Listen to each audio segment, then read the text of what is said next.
Bonjour à tous, aujourd'hui je vais présenter une leçon très importante concernant les structures de base d'un ordinateur réalisé par Hamza Al-Hakra, encadré par M. Mohamed Al-Haji. 1. Définition de l'ordinateur. L'ordinateur est un appareil électronique programmable qui traite les informations d'une manière automatiquement.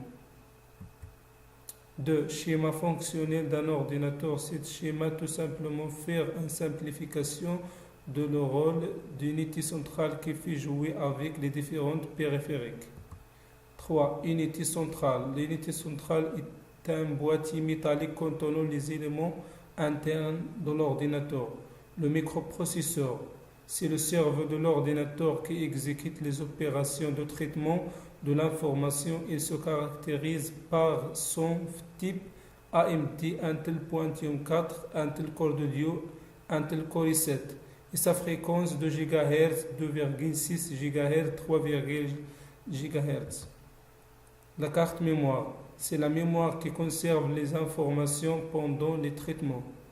Se vide automatiquement quand on arrête l'ordinateur. Il se caractérise par sa capacité de stockage 1024 mégaoctets, 2 gigaoctets, 4 gigaoctets. La carte mère permet de rassembler tous les éléments de l'ordinateur. Le microprocesseur, la carte mémoire et les autres cartes d'extension se branchent directement sur elle. Les périphériques se connectent avec elle via des portes. C'est elle qui permet de faire circuler les informations entre tous les composants de l'ordinateur. La mémoire morte, c'est une mémoire qui conserve les informations. Elle contient les programmes nécessaires pour le fonctionnement de l'ordinateur. Les cartes d'extension, pour ajouter d'autres portes ou bien d'autres fonctionnalités à un ordinateur. Exemple, carte réseau Wi-Fi, carte TV, carte satellite. Le disque dur, HDD en anglais pour Hard Disk Drive, est l'organe de l'ordinateur servant à conserver les données de manière permanente. Boîtier d'alimentation fournit du courant électrique à l'ensemble des composants de l'ordinateur. 4. Les périphériques. Un périphérique est un dispositif extérieur relié à l'unité centrale afin d'envoyer, recevoir ou stocker les informations. 4.1. Les périphériques d'entrée.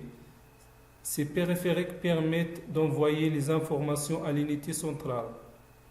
Exemple, on a clavier, scanner, webcaméra, souris, microphone, magnétoscope numérique, appareil photo numérique, lecteur CD ou lecteur DVD. 4.2. Les périphériques de sortie. Ces périphériques permettent de recevoir ou d'afficher les informations sortant de l'unité centrale. Exemple, moniteur, haut-parleur, imprimante, vidéoprojecteur. 4.3. Les périphériques d'entrée-sortie. Ces périphériques permettent d'envoyer et afficher ou recevoir les informations. Exemple, modem, microphone avec casque, grapheur DVD ou CD, lecteur des cartes mémoire. 4.4. Les périphériques de stockage. Ces périphériques permettent de stocker et de conserver les informations. Exemple, disque dur externe, clé USB, CD-ROM ou DVD-ROM, carte mémoire. 5. Les connecteurs, portes des périphériques. L'unité centrale est munie d'un ensemble de portes destinées à connecter les périphériques, comme on a porte parallèle, porte comme série, porte de souris, porte de clavier et porte. Cette vidéo a été réalisée dans le cadre du modèle TEC 2 S2, licence en éducation spécialité informatique.